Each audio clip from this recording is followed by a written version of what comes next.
പ്രിയമുള്ളവരെ, വചനജ്വാല 1403 ദിനത്തിലേക്ക് പ്രവേശിക്കുന്ന ഇന്ന് ജൂലൈ 4 വെള്ളിയാഴ്ച എല്ലാവർക്കും സുന്ദരമായ ഒരു സുപ്രഭാതം ആശംസിക്കുന്നു.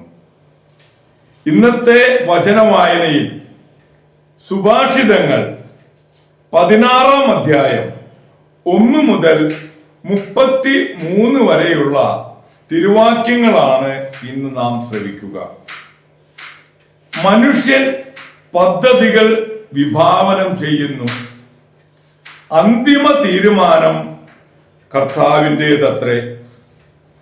ഒരുവനെ തന്റെ നടപടികൾ അന്യൂനമെന്ന് തോന്നുന്നു, കർത്താവ് ഹൃദയം പരിശോധിക്കുന്നു. നിന്റെ പ്രയത്നം കർത്താവിൽ അർപ്പിക്കുക, നിന്റെ പദ്ധതികൾ ഫലമണിയും.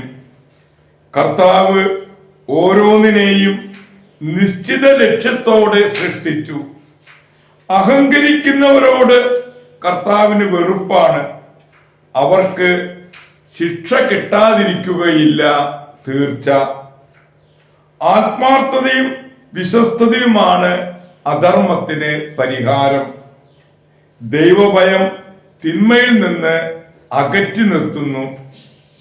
ഒരുവന്റെ വഴികൾ കർത്താവിന് പ്രീതികരമായിരിക്കുമ്പോൾ ശത്രുക്കൾ പോലും അവനോട് ഇണങ്ങിക്കഴിയുന്നു. നീതിപൂർവം നേടിയ ചെറിയ ആദായമാണ് അനീതി വഴി നേടിയ വലിയ ആദായത്തെക്കാൾ വിശിഷ്ടം. മനുഷ്യൻ തന്റെ മാർഗം ആലോചിച്ചു വെക്കുന്നു, അവന്റെ കാലടികളെ നിയന്ത്രിക്കുന്നത് കർത്താവാണ്. രാജാവിന്റെ നാവിൽ ദൈവനിശ്ചയം കുടികൊള്ളുന്നു, വിധിക്കുമ്പോൾ അവനെ തെറ്റുപറ്റുകയില്ല. ശരിയായ അളവും തൂക്കവും കർത്താവ് നിയന്ത്രിക്കുന്നു, സഞ്ചിയിലുള്ള കട്ടികൾ അവിടുന്ന് നിശ്ചയിക്കുന്നു.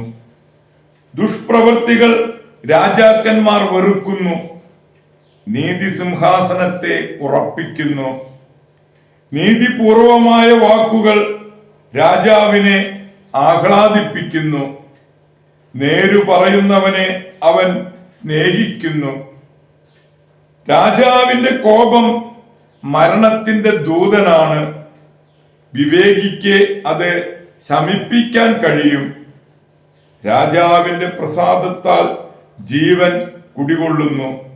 രാജപ്രീതി വസന്തത്തിൽ പൊഴിക്കുന്ന മഴമേഘങ്ങളെ പോലെയാണ്. ജ്ഞാനം ലഭിക്കുന്നത് സ്വർണം കിട്ടുന്നതിനേക്കാൾ ശ്രേഷ്ഠമാണ്, വിജ്ഞാനം വെള്ളിയേക്കാൾ അഭികാമ്യവും. സത്യസന്ധരുടെ വഴി തിന്മയിൽ നിന്ന് ഒഴിഞ്ഞു മാറുന്നു, സ്വന്തം വഴി കാക്കുന്നവൻ ജീവൻ പരിരക്ഷിക്കുന്നു. അഹങ്കാരം നാശത്തിന്റെ മുന്നോടിയാണ്, അധപ്പതനത്തിന്റെയും. അഹങ്കാരികളോട് ചേർന്ന് കൊള്ള മുതൽ പങ്കുവെക്കുന്നതിനേക്കാൾ നല്ലത് വിനീതനായി ദരിദ്രരോടൊപ്പം കഴിയുകയാണ്. ദൈവവചനം ആദരിക്കുന്നവൻ ഉത്കർഷം നേടും, കർത്താവിൽ ആശ്രയിക്കുന്നവൻ ഭാഗ്യവാൻ. ഹൃദയത്തിൽ ജ്ഞാനമുള്ളവൻ വിവേകി എന്ന് പറയപ്പെടുന്നു. ഹൃദ്യമായ ഭാഷണം കൂടുതൽ അനുനയിപ്പിക്കുന്നു. വിവേകം ലഭിച്ചവനെ അത് ജീവന്റെ ഉറവയാണ്. ഭോഷത്വം ഭോഷനുള്ള ശിക്ഷയത്രേ. വിവേകിയുടെ മനസ്സ് വാക്കുകളെ യുക്തിയുക്തമാക്കുന്നു, അങ്ങനെ അതിന് പ്രേരകശക്തി വർദ്ധിക്കുന്നു. ഹൃദ്യമായ വാക്ക് തേനറ പോലെയാണ്, അത് ആത്മാവിന് മധുരവും ശരീരത്തിന് ആരോഗ്യപ്രദവുമാണ്. ശരിയെന്ന് തോന്നിയ വഴി മരണത്തിലേക്ക് നയിക്കുന്നതാവാം. വിശപ്പ് പണിക്കാരനെ കൊണ്ട് കൂടുതൽ ജോലി ചെയ്യിക്കുന്നു, അത് അവനെ പ്രേരിപ്പിച്ചുകൊണ്ടേയിരിക്കുന്നു. വിലകെട്ടവൻ തിന്മ നിരൂപിക്കുന്നു, അവന്റെ വാക്ക് പൊള്ളുന്ന തീ പോലെയാണ്. വികടബുദ്ധി കലഹം പരത്തുന്നു. ഏഷണിക്കാരൻ ഉറ്റമിത്രങ്ങളെ ഭിന്നിപ്പിക്കുന്നു. അക്രമി അയൽക്കാരനെ വശീകരിച്ച് അബദ്ധത്തിലേക്ക് നയിക്കുന്നു. കണ്ണിറുക്കുന്നവൻ ദുരാലോചന നടത്തുന്നു. ചുണ്ടുകടിക്കുന്നവൻ തിന്മയ്ക്ക് വഴിയൊരുക്കുന്നു. നരച്ച മുടി മഹത്വത്തിന്റെ കിരീടമാണ്. സുഹൃതപൂർണമായ ജീവിതം കൊണ്ടാണ് അത് കൈവരുന്നത്. ക്ഷമാശീലൻ കരുത്തിനേക്കാളും മനസ്സിനെ നിയന്ത്രിക്കുന്നവൻ നഗരം പിടിച്ചെടുക്കുന്നവനേക്കാളും ശ്രേഷ്ഠനാണ്. കാര്യങ്ങൾ തീരുമാനിക്കാൻ കുറിയിടുന്നവരുണ്ട്. അന്തിമ തീരുമാനം കർത്താവിൻ്റെതത്രേ. ദൈവത്തിന്റെ തിരുവചനമാണ് നാം ശ്രവിച്ചത്. പ്രിയമുള്ളവരെ, ആഗോള കത്തോലിക്ക സഭയിൽ ഇന്ന് മെത്രാനായ വിശുദ്ധ ഉൾറിക്കിനെ അനുസ്മരിക്കുന്ന പൻസുദിനമാണ്. ഒരു ജർമ്മൻ പ്രഭുവിന്റെ മകനായി ജനനം. ബാല്യത്തിൽ അനാരോഗ്യമായിരുന്നു എങ്കിലും ജീവിതക്രമവും മിതത്വവും ദീർഘായുഷ്മാനാക്കി മാറ്റി.